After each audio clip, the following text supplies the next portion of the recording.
The year was 1884, and the silence in Elias Vance's cabin was a living thing. It had weight and texture, a presence that had long ago settled into the rough-hewn timbers of the walls and the cold ashes of the hearth. It was the silence of a man who had forgotten the sound of his own voice for days at a time, a silence born not of peace, but of a profound and hollowed-out loss. Outside, the Wyoming wind howled like a thing grieving, scouring the last of the autumn light from the sky and piling snow into deep, unforgiving drifts against the lone structure. The land itself was an extension of his solitude, vast and empty and indifferent. Elias sat at his small table, the meager light from a tallow lamp casting his shadow long and distorted against the wall. His hands, calloused and scarred from years of ranch work, were wrapped around a tin cup of lukewarm coffee. He was a man made of hard lines and sharp angles, his face a landscape carved by weather and sorrow. His eyes, the color of a winter sky before a storm, held a permanent distance. He had built this cabin with his own 2 hands, built it for a life that had been snatched away by fever 3 winters past. He had built it for the laughter of a wife and the patter of a small child's feet, but now it held only the echoes of their absence. His daily routine was a bulwark against memory. Rise before dawn, tend the few hardy cattle that survived in his sheltered valley, check his trap lines, chop wood, and then return to the crushing quiet of the cabin as dusk bled across the snow. It was a life of pure function, a way to mark the passage of time without truly living it. He had come to this isolated patch of land to escape the world of men with its pitying glances and clumsy words of comfort. Here, the mountains did not judge, and the snow fell on the graves of his wife, Hannah, and their son, little Caleb, with the same impartiality it fell upon his roof. He had wanted nothing more than to be left alone with his ghosts, to let the seasons wear him down until he was as much a part of the landscape as the wind-stunted pines that clung to the ridges. He was a man whittled down to the bone, a sentinel guarding a tomb of memories, and he believed this was all that remained for him. It was the frantic barking of his dog, Blue, that first broke the spell of the night. The sound was sharp, insistent, not the usual warning of a coyote or a bear, but something more urgent. Elias rose, his movements economical and cautious, and took the heavy Winchester rifle from its pegs by the door. He quieted Blue with a low murmur and a hand on his ruff, his own ears straining against the gale. Through the relentless shriek of the wind, he heard it a splintered, desperate sound that could have been human voices, or perhaps just the storm playing tricks on a lonely man's mind. He moved to the single window, wiping a patch of frost from the glass. For a moment, he saw nothing but the churning chaos of the blizzard, a white wall of impenetrable fury. Then, a shape materialized from the swirling snow, a specter staggering towards the faint yellow light of his cabin. It was followed by another and another, until a small, huddled group of figures became visible, lurching through the deep drifts like wraiths. They were impossibly close. He could make out the pallor of their clothes against the snow, a ghostly white that made no sense in this wilderness. A loud, desperate banging on his door rattled the very timbers of the cabin. Blue erupted into a fresh frenzy of barking. Elias's knuckles were white on the stock of his rifle. No sane person would be out in a storm like this, miles from any town or established trail. They were either fools or something far worse. He braced himself, his jaw set, and pulled the heavy bolt. The door flew open, blasted by a gust of wind and snow that sent flakes swirling into the room, extinguishing the lamp and plunging them into near darkness, save for the faint glow from the banked embers in the hearth. 5 women stumbled inside, collapsing onto the floor in a heap of frozen limbs and tattered white fabric. They were dressed in wedding gowns, or what was left of them, the fine lace and silk torn, stained with mud and stiff with ice. Their faces were blue with cold, their hair matted with snow, their eyes wide with a terror so profound it seemed to steal the very air from the room. They looked like fallen angels, cast out of some distant heaven into the heart of his desolate hell. One of them, a woman with fire in her eyes, despite the cold that threatened to consume her, pushed herself to her knees. Her gaze met his, direct and pleading. "Please, mister," she gasped, her voice a raw whisper. "You have to help us, we're being hunted." Behind her, another girl, barely more than a child, began to sob, the sound thin and broken. Elias stood frozen, the rifle still in his hands, the cold wind a physical blow against his back. The silence he had so carefully cultivated for 3 years had not just been broken, it had been shattered into 1,000 pieces. 5 runaway brides had brought the world, with all its violence and desperation, crashing through his door. And as he looked at their faces, he understood that their shocking plea was not just for shelter from the storm. It was a plea for sanctuary from men, and he knew, with a certainty that settled like a stone in his gut, that saying yes would invite the very trouble he had come here to escape. Elias shut the door against the storm, the heavy wood groaning as it sealed them in. He slid the bolt back into place, the sound echoing with a grim finality in the small, crowded space. For a long moment, he simply stood there, a dark silhouette against the faint orange glow of the embers, the cold metal of the Winchester, a familiar weight in his hands. The women remained on the floor, a tableau of exhaustion and fear, watching his every move. The air was thick with the scent of wet wool, cold earth, and a sharp, metallic tang of fear. "Get up," he said, his voice rough from disuse. "Get near the fire before you freeze solid." His words, devoid of warmth but practical, seemed to break their paralysis. The woman who had spoken first, her jaw set with a stubborn resilience, helped the younger, sobbing girl to her feet. Another, a sturdier woman with a pragmatic, weary face, began methodically brushing snow from her companion's shoulders. Slowly, the 5 of them huddled together near the hearth, their hands outstretched towards the dying embers, their shivering so violent it was audible. One of them, pale and feverish, listed against her neighbor, her breathing shallow and ragged.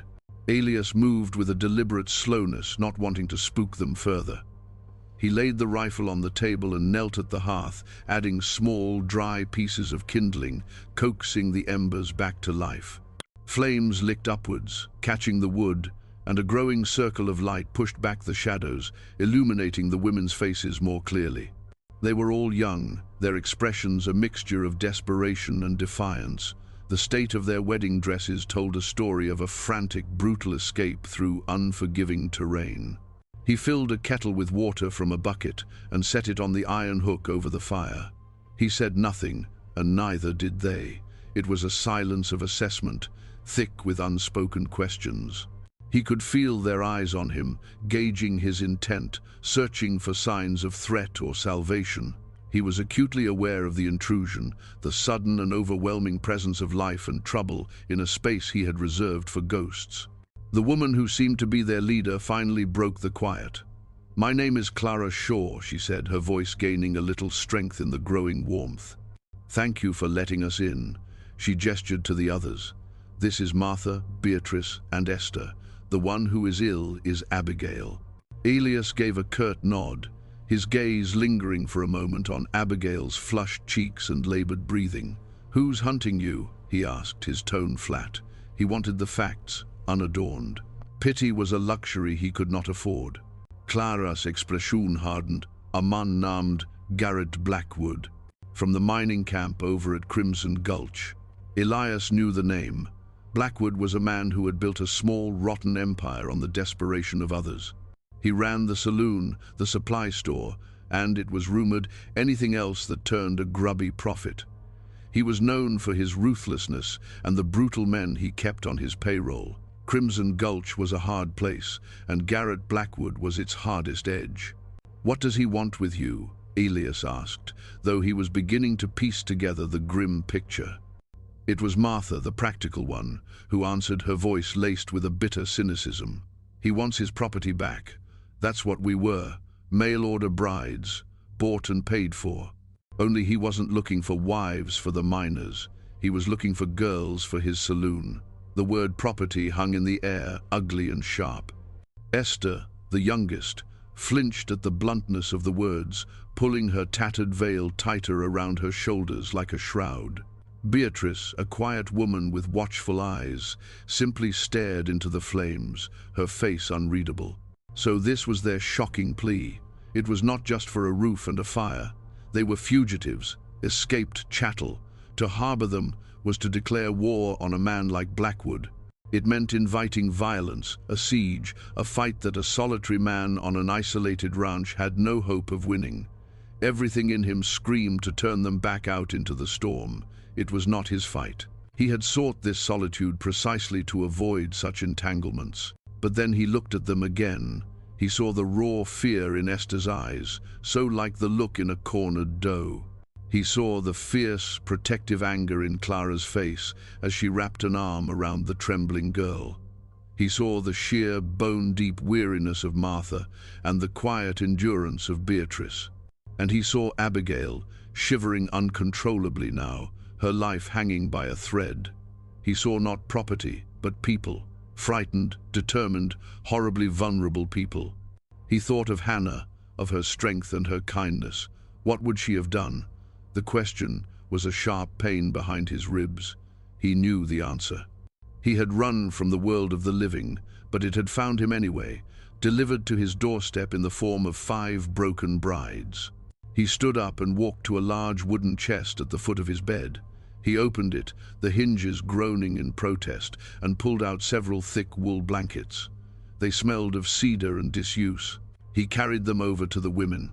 "The water will be hot soon," he said, his voice still gruff, betraying none of the conflict raging within him. He handed the blankets to Clara.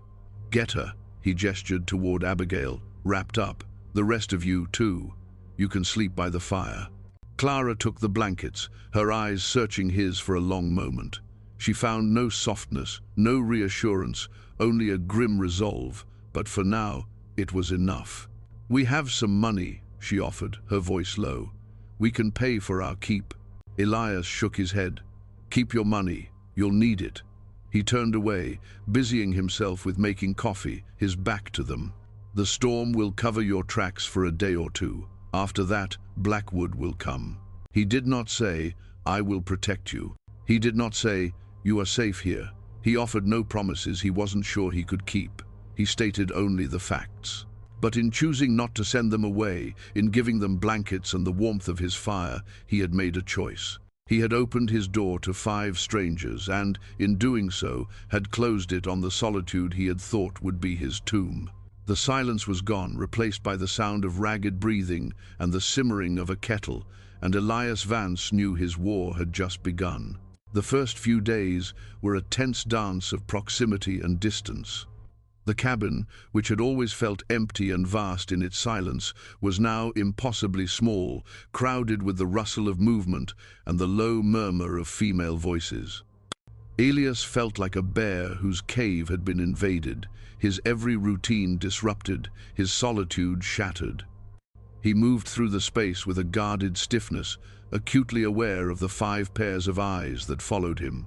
They watched him chop wood, mend a harness, clean his rifle. He, in turn, watched them. He observed how Clara quickly and naturally assumed leadership, organizing their meager existence.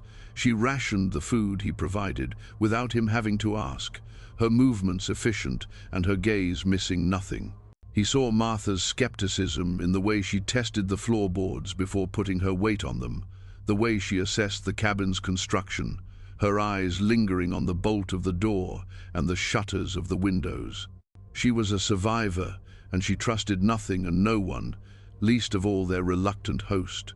Esther remained a frightened shadow, rarely speaking, her hands constantly twisting a piece of her ruined dress. But Elias noticed that she was the first to offer a blanket to Abigail or to help Beatrice, whose quiet competence was beginning to emerge. Beatrice, he discovered, had a gentle, knowing touch. She took over the care of Abigail, who was in the grip of a powerful lung fever. Using a poultice of mustard and flour that Elias reluctantly provided, and brewing a tea from willow bark she recognized growing near the creek, she tended to the sick woman with a focused calm. Elias found himself watching Beatrice's hands, surprisingly steady and sure, as she bathed Abigail's forehead or coaxed a spoonful of broth between her lips.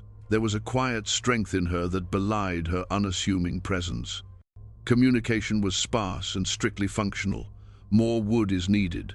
The water bucket is empty. Is there any more flour? They were questions, not conversation. Elias would answer with a nod or a single word, retrieve what was needed, and retreat back into his own space, a small corner of the cabin he had mentally cordoned off for himself. He ate his meals standing by the window, staring out at the snow-covered landscape, while they ate huddled by the fire. It was an uneasy truce, a cohabitation born of necessity, not choice. He learned snippets of their story, not from direct telling, but from overheard whispers when they thought he was asleep or outside. He pieced together the lies they had been fed through letters, promises of respectable husbands, homes, and new lives in the West. He learned of their long, arduous journey, only to arrive at Crimson Gulch and be herded into a locked room in Blackwood's saloon. He heard the fear in their voices as they spoke of Blackwood's cold, possessive eyes and the leering faces of the men he'd intended to sell them to. Their escape had been a desperate gamble on the night of the storm, a flight into a blizzard that was less terrifying than the fate that awaited them. One afternoon, 4 days after their arrival, the storm had broken, leaving the world encased in a brilliant, blinding white. Elias was outside, clearing a path to the lean-to that served as his barn, the crisp air burning his lungs. Clara came out, pulling a blanket tightly around her shoulders. The cold made her cheeks flush, and for the first time, Elias saw a flicker of something other than fear or grim determination in her face. "It's beautiful," she said softly, her gaze sweeping over the vast, untouched expanse of snow, the sharp peaks of the mountains piercing a sky of impossible blue. Elias grunted in response, not stopping his work. "It'll kill you just as quick." She ignored his gruffness. "We can't stay here forever, Mr. Vance. We can't put you in this danger." "He knows you're gone by now," Elias said, leaning the shovel against the wall. "His men will be searching as soon as the passes are clear. You won't make it 10 miles on foot." "So what do we do?" she asked, her voice laced with frustration. "We can't just wait here for him to find us." "For now, you wait," he said, his tone leaving no room for argument. "Abigail's too sick to move, and you're all still weak." He looked at her then, his gaze direct. "You know how to use one of these?" He nodded toward the rifle leaning against the cabin door. Clara's eyes widened slightly. "My father taught me to shoot. For hunting rabbits, not men." "Not much difference in the aiming," Elias said flatly. "Martha looks like she knows her way around a tool. Get her to help you with the shutters. Reinforce them from the inside. Beatrice, you keep doing what you're doing with Abigail, and the young one, Esther, find her something to do. Keep her hands busy. Idle hands lead to fear." It was the most he had said to any of them at one time.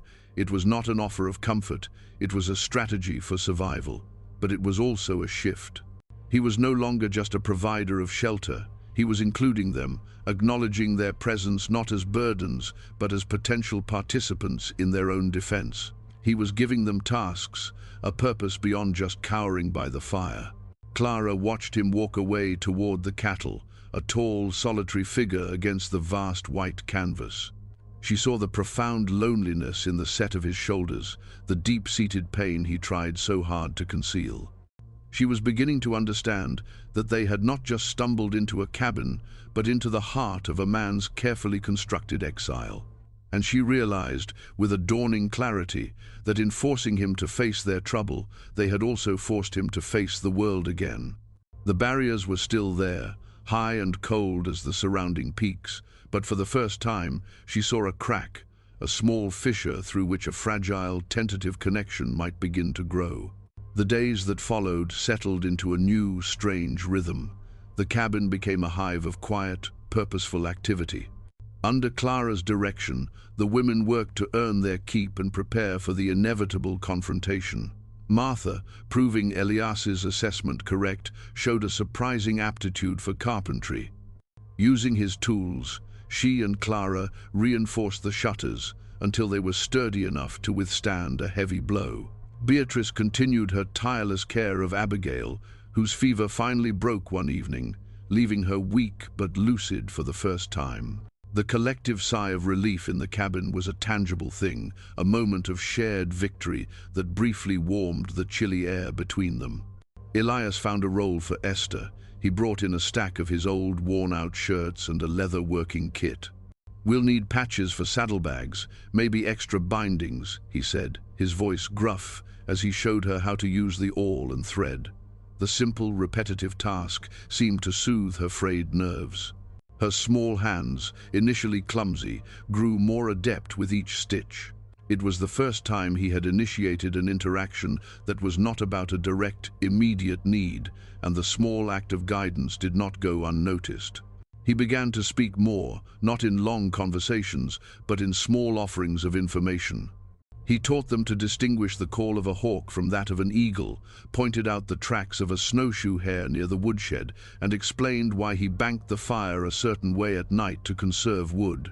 These were lessons in survival, fragments of the knowledge he had accumulated in his solitude, and in sharing them, he was, piece by piece, sharing a part of himself. One evening, a week after their arrival, they were all gathered around the fire. The stew Elias had made, a tough, stringy affair of salted beef and potatoes, was shared from a single pot. The silence was more comfortable now, less a tense standoff and more a shared quiet. Beatrice, mending a tear in one of the blankets, looked over at Elias. "You have a fine place here, Mr. Vance," she said softly. "It's peaceful." Elias stared into the flames, a shadow passing over his face. "It wasn't always meant to be," he said, the words coming out low and strained. "It was, for a family." The admission hung in the air.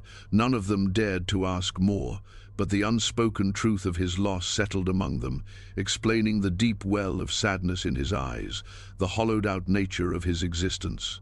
It recontextualized everything: his isolation, his reluctance, his gruff exterior. He was not just a hermit, he was a man in mourning. Clara felt a profound ache of empathy for him. She understood what it was to have a dream of a future stolen away. Her own hopes for a new life had turned into a nightmare. She saw in him a reflection of her own resilience, a fellow survivor clinging to the wreckage of a life that was. The next morning, she found him by the small, fenced-off area behind the cabin. Two simple wooden crosses stood starkly against the snow. He was standing perfectly still, his hat in his hands despite the biting cold, his head bowed.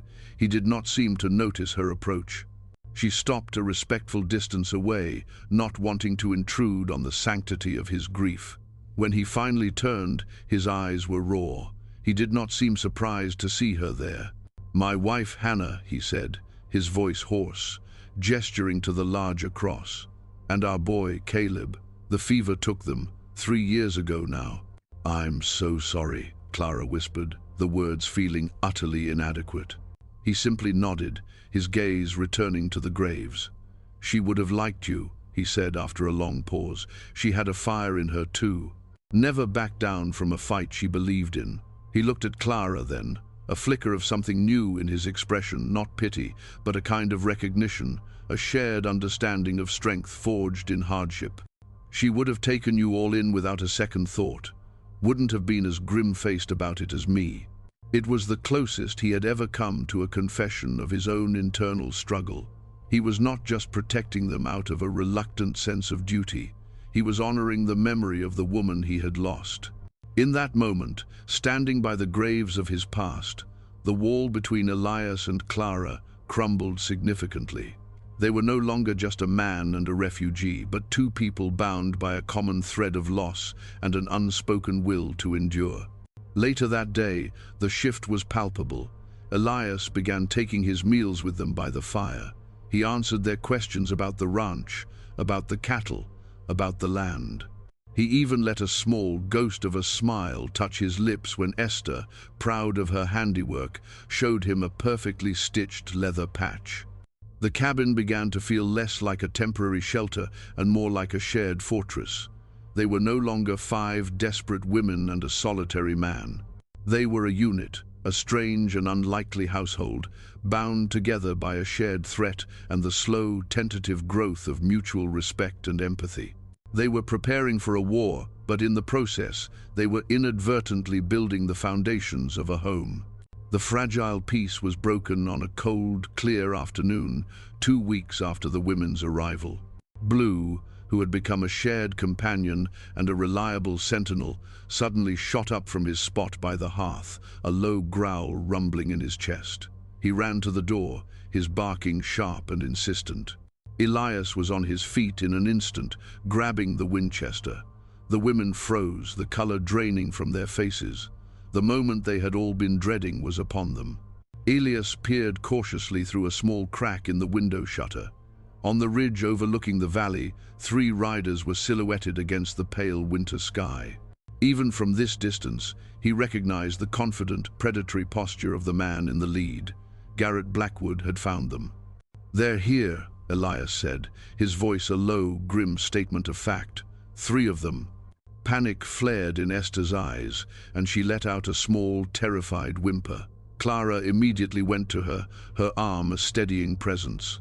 "We knew this was coming, Esther," she said, her own voice tight but controlled. "We are ready." Martha moved to the door, her hand resting on the heavy bar she had helped reinforce. "The shutters are secure," she stated, her pragmatic nature taking over. Beatrice, meanwhile, herded Esther and a now frightened Abigail toward the back of the cabin, away from the door and window, creating a small, defensible space behind the large stone hearth. Elias watched them, a flicker of grim approval in his eyes. They were not screaming or collapsing. They were reacting, moving with purpose. He turned to Clara. "Stay away from the window. He'll try to talk first. Don't let him see you." The riders made their way down the slope, their horses picking their way carefully through the snow. They stopped about 50 yards from the cabin, a cautious distance. Elias could see Blackwood clearly now. He was a large man, dressed in a thick buffalo hide coat, his face florid and arrogant. The 2 men with him were lean and hard-faced, their hands resting near the pistols on their hips. "Hello, the cabin?" Blackwood's voice boomed across the snow-filled clearing, a sound full of smug authority. "Vance, I know you're in there. I'm looking for some property that went missing from my establishment. 5 valuable pieces. I have reason to believe you're harboring them." Elias remained silent, his rifle held steady. He would not give Blackwood the satisfaction of an answer. "Don't be a fool, Vance," Blackwood shouted, a note of impatience creeping into his tone. "This has nothing to do with you. I have legal bills of sale for those girls. They belong to me. Send them out and we'll ride away. No trouble for you. You have my word." Inside the cabin, Martha let out a snort of derision, the word of a snake. Elias kept his eyes trained on the men. He knew Blackwood was testing him, trying to gauge his resolve. To harbor fugitives was one thing, to defy a man like Blackwood to his face was another. It was a line that, once crossed, could only end in blood. He thought of the 2 graves behind the cabin, of the quiet life he had tried to build on their ashes. And he thought of the 5 living, breathing women behind him, who had somehow, against his will, breathed life back into this empty shell of a home. "They are not property." The voice that rang out from the cabin was not his own, it was Clara's. She stood near the hearth, her back straight, her face blazing with a righteous fury that seemed to fill the small room. "We are free women, and we do not belong to you." Blackwood's face darkened with rage at being defied by one of the women. "Is that so? We'll see how free you are when I drag you back to Crimson Gulch by the hair." He turned his cold gaze back to the cabin. "Last chance, Vance. You're harboring thieves. I'm giving you till sundown to send them out. After that, my patience runs out. We'll burn you out if we have to." With that, he and his men wheeled their horses around and retreated back up the slope, disappearing over the ridge. They had not attacked, not yet. This was an ultimatum, a declaration of war. The stakes had been laid bare. Sundown. A heavy silence descended inside the cabin, thicker and more terrifying than any they had yet known. Esther was openly weeping now, her fear a palpable presence. Elias finally lowered the rifle and turned to face them. His expression was hard, his jaw set like granite. He looked at each of them in turn, his gaze finally resting on Clara. "He'll be back," he said, "and he'll bring more men." "You should let us go," Martha said, her voice strained. "You could still tell him we forced you, that we left. You don't have to die for us." Elias walked over to the large wooden chest and opened it. He reached inside and pulled out an old, well-oiled Colt revolver and a smaller, but still serviceable, pistol. He walked over to Clara and pressed the heavy revolver into her hands. Then he went to Martha and gave her the other pistol. "I told you how to shoot," he said to Clara. "Martha, you look like you can handle that." He then looked at all of them, his voice low and steady, a bedrock of resolve in the turbulent sea of their fear. "This is my land," he said, the words coming from a place deep inside him, a place he thought had died with his family. "This is my home. No one is burning it, and no one is taking anyone from it." He was no longer just a grieving widower hiding from the world. He was a man defending his territory, his people. The women who had been a burden were now a cause. Their fight had become his own. As the afternoon light began to fade, casting long blue shadows across the snow, the 5 runaway brides and the solitary rancher prepared for the siege. The hours leading up to sundown were a blur of tense, focused preparation. The sky outside began to bruise into shades of purple and orange, a beautiful, haunting spectacle that promised a night of violence. Inside the cabin, Elias directed their efforts with the calm authority of a field commander. He was no longer a man adrift in grief. He was sharp, decisive, his every action geared toward survival. "Martha, Clara, you take the front window," he ordered. "Keep the shutters barred, but use the firing slots. Don't show yourselves unless you have a clear shot, and don't shoot unless I do." He handed them the precious few boxes of ammunition he had. "Make every bullet count." He turned to Beatrice. "You, Esther, and Abigail stay low behind the hearth. Keep the water buckets full. If they try to use fire, you'll be the ones to put it out. And keep this close." He gave her a heavy cast-iron skillet. "If any of them get inside, you swing for the head." His instructions were brutal and practical, leaving no room for sentiment. As the last sliver of the sun dipped below the mountains, plunging the valley into a deep, cold twilight, an eerie silence fell. The wind had died down, and the only sound was the crackling of the fire and the ragged breathing of 6 people waiting for a fight. Elias took his position at the side window, the one that gave him a view of the path leading down from the ridge. The Winchester felt like an extension of his arm. They did not have to wait long. 6 riders appeared on the ridge this time, dark figures against the last glow of the sky. Blackwood had brought reinforcements. They moved down the slope, spreading out to encircle the cabin. They were not charging. This was a methodical, confident approach. They clearly expected an easy victory against one man. "Vance, time's up." Blackwood's voice cut through the twilight. "Send them out now, or we're coming in." Elias raised the Winchester to his shoulder, his eyes sighting down the long barrel. He didn't answer. Instead, he took a deep breath, let it out slowly, and squeezed the trigger. The rifle's roar shattered the stillness. It wasn't aimed at a man. The bullet struck the ground a few feet in front of Blackwood's horse, kicking up a spray of snow and dirt. It was a warning, the only one they would get. The response was immediate. A volley of gunfire erupted from the riders, bullets thudding into the thick logs of the cabin walls. One found a gap in the shutters, splintering the window frame and sending glass shards flying. Esther screamed, burying her face in Beatrice's side. "Hold your fire," Elias yelled to the women. "They're trying to make us waste ammunition." The siege began in earnest. 2 of Blackwood's men dismounted and crept toward the cabin under the cover of the growing darkness, while the others kept up a sporadic fire. Elias tracked their movements, waiting. He saw one of the men reach the woodshed, preparing to use it as cover for a final rush to the door. Elias fired again. A cry of pain cut through the night, and the man staggered back, clutching his shoulder, before being dragged away by his companion. A new threat emerged. One of the men on horseback circled to the back of the cabin, out of Elias's line of sight. He was carrying a torch, its flames a flickering, malevolent orange in the darkness.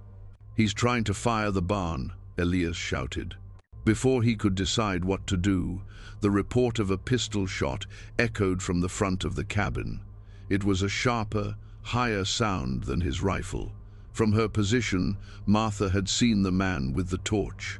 She had rested the pistol on the sill of the firing slot, taken careful aim, and fired.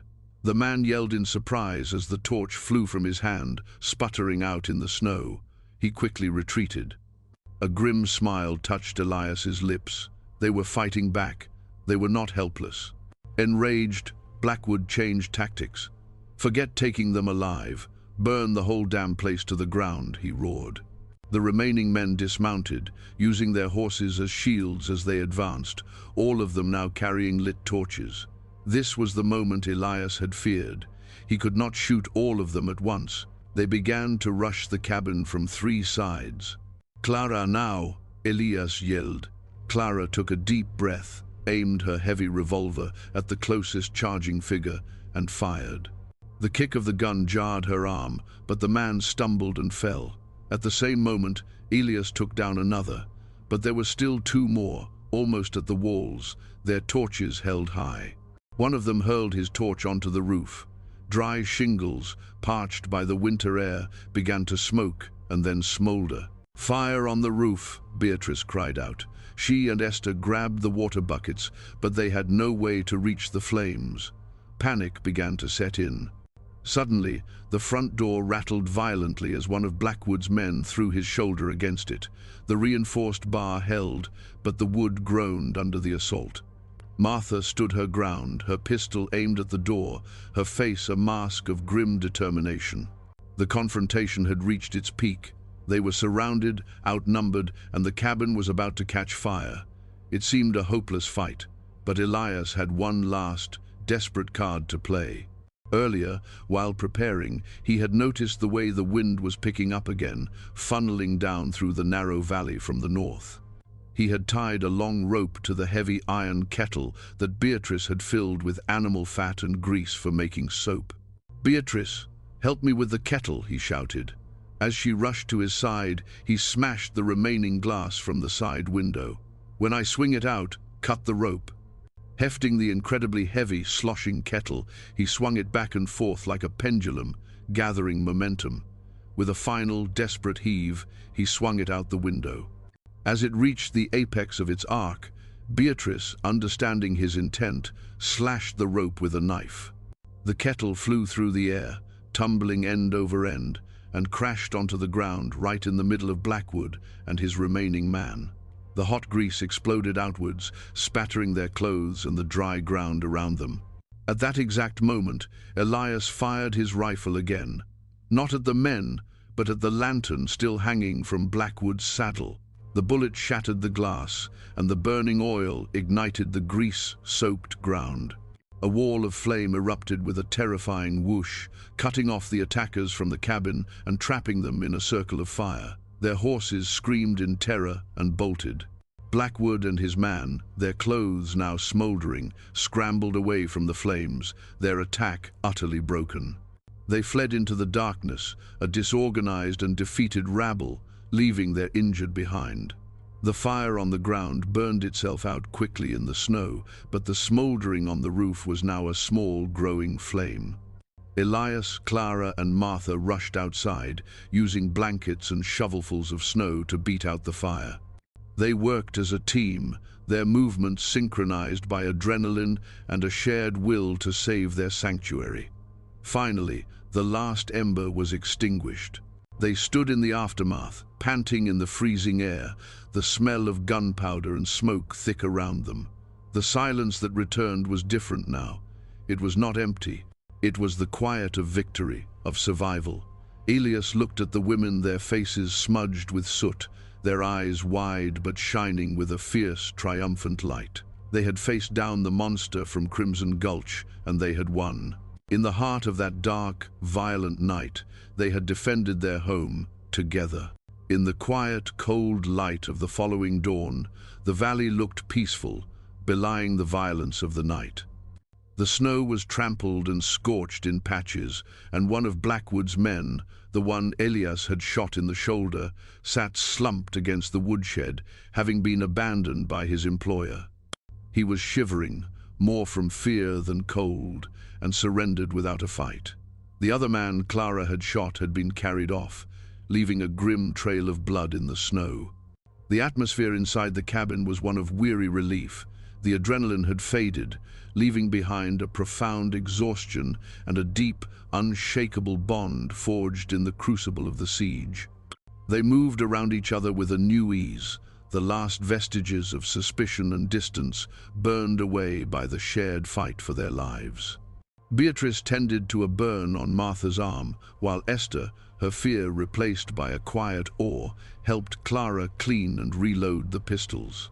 Elias dealt with the prisoner, tying his hands and leaving him in the lean-to with a blanket and some water. He would take him to the marshal in the next town over as soon as it was safe to travel. Garrett Blackwood would not be returning. A man like him, defeated so soundly and publicly, would lose the respect born of fear that his power depended on. His small empire in Crimson Gulch was likely already crumbling. Later that morning, Elias stood by the window, watching the sun rise higher, its light glinting off the pristine snow on the mountain peaks. Clara came to stand beside him, a tin cup of coffee in her hands.